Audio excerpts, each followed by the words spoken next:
Hey, how y'all doing tonight? I just finished with this grave and was just giving my bones a rest. I like working at night. It's nice and peaceful.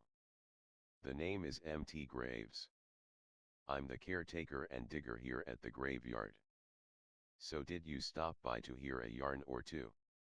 I have some terror-filled tales that will set your mind racing and have your hair on end.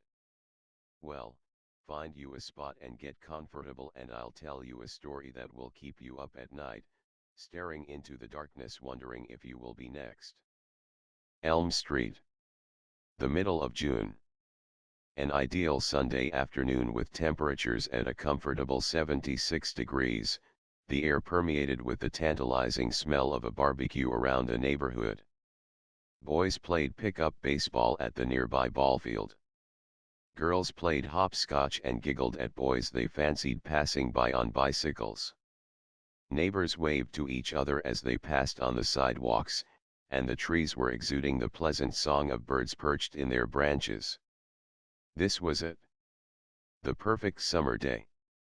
A young, fair-haired boy named Jackie rode around the neighborhood aimlessly on his brand-new, bright blue bicycle, which he had received as an 11th birthday present just a week earlier. Mr. Ryder, the resident neighborhood grouch, was watering his lawn. Jackie, being fascinated by Mr. Ryder, stopped pedaling and planted his feet to the ground, watching intently from a safe distance. Mr. Ryder sensed the eyes on him and raised his head toward the direction, locking eyes with the boy. Normally he would have scowled away anybody he felt was bothering him, which was anybody, but the pleasant warmth of the afternoon sun seemed to lift even his sour mood. He politely waved at him, and unless the sun was playing tricks on his eyes, Jackie thought he saw the faint trace of a smile on the old man's weathered face. Jackie, surprised by this rare show of friendliness from Mr. Ryder, waved back, if a little tentatively. He continued past the Ryder place and pedaled on toward the nearby baseball field.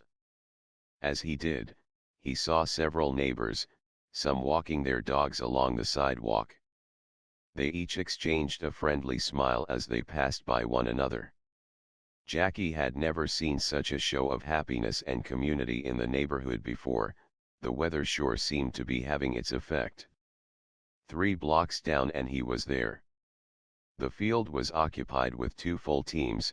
Timmy, his best friend, was up at bat, with several others sitting on the bleachers, watching and cheering on their friends. There was also a small group of girls just outside the dugout fence watching their favorite players. As the boy rode past them, he heard a single whistle followed by a brief chorus of giggles. He looked back while riding and couldn't tell who it was, but gave a shy grin just the same. Setting his bike up against the fence, he entered the dugout just as the game ended. Jimmy met him near the bleachers tucking his bat behind his head with both hands. "What's up, you butthead?" Jimmy greeted him with a good-natured push to the shoulder. "Nothing," Jackie replied, "just going around on the new bike." "I see," Jimmy replied. Jackie saw him look past his shoulder for a moment before looking back at him. "One of them girls is checking you out, man." He looked back to see the group of girls. While most were looking and smiling back, he picked out the girl Jimmy was talking about almost immediately. Long, wavy red hair curtained away from her bright green eyes as she gave Jackie a warm, dimpled smile. He took quick glances in between staring at the ground before his feet. The boys and the girls went off in groups around them, and Jackie was just about to work up the courage to approach the girl when a sound suddenly entered their collective earshot. High-pitched, but distant. The sound quickly rose as it grew closer, the sound of a truck blaring its familiar, pleasant jingle. "Ice cream," one of the kids shouted unnecessarily as everybody rushed to flag down the source of the jingle. It stopped at the end of the street, and so did everybody else as they awaited the services of the ice cream man. Jackie, however, had no money on his person, and so he begrudgingly turned around to collect his bicycle, which he sat on idly while he watched his friends buying their ice cream. While watching, he noticed that it was the same man in the truck he had seen the last few times. An older man, probably as old as Mr. Ryder, with thin white hair and a pleasant smile to light up his slightly wrinkled face. Within minutes, the other kids, including Jimmy and the girl, had walked off down the street in a group, while Jackie remained where he was. If was not mistaken, so did the truck, although no one else was in the area to buy ice cream. After a minute or so, the group was just about out of sight and Jackie was just about to pedal away when a voice called out to him. "Hey! You, boy!" On the bike, the ice cream man shouted over to him. As much as Jackie didn't want to, he reluctantly dismounted his bike and walked it to the truck. He had always been taught to respect authority figures, and that must have included the ice cream man. He was an adult, after all. "You need to come with me immediately. Your parents are hurt." He was looking out the window and down the street, in the direction the other kids had left, and then down the other side. "What?" Jackie replied lamely. The man's words had hit him with a brick, and it seemed to Jackie as if he had heard the man from the opposite end of a long tunnel. "I said your parents wanted me to find you and take you to them. They're in the hospital." "Jackie's the name, isn't it?" "Yes." Jackie answered on instinct. "Right, of course.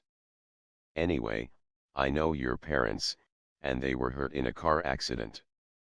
They'll probably be okay, but they want me to take you to them up at the hospital immediately." The man was barely looking at Jackie as he said this, merely looking around for anybody passing by.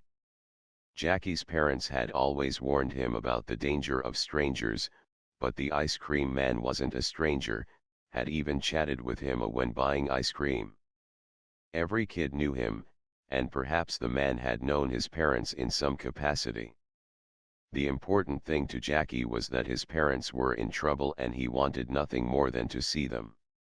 "Okay, sir." "But my bike," Jackie said timidly. "Your bike will fit in the back of the truck, son," the ice cream man said with that familiar smile. Jackie decided it would be best to obey him, unless they continue to waste time. The back doors of the truck opened as he walked the bike over to the back, and the man helped Jackie lift it into the truck, ushering him in afterward and shutting the doors with a click behind him. "You can sit up front with me," Jimmy asked the ice cream man. "It's Jackie, sir," said timidly. "Oh, Jackie." "Yes, of course it is." The ice cream man gave a friendly smile, as Jackie took a seat next to him. Jackie stared out the window blankly, thinking of nothing but his parents and getting to them, making sure they were okay. Hoping and praying like only a little child could that his parents were okay. Jackie's body would be found 5 days later in an old cow pasture just outside of town, with signs of sodomy, force blunt trauma, and strangulation evident on his body. The day Jackie was being taken by the ice cream man, the air permeated with the tantalizing smell of a barbecue around the neighborhood. Boys played pickup baseball at the nearby ballfield. Girls played hopscotch and giggled at boys they fancied passing by on bicycles. Neighbors waved to each other as they passed on the sidewalks, and the trees were exuding the pleasant song of birds perched in their branches. This was to the small town the absolute worst summer day. Hope that didn't scare you too much. Just something to think about when you're in the dark, or when the power goes out. Well, I guess I've rested enough. I have more customers to attend to. Seems business is booming. See ya around. Eventually.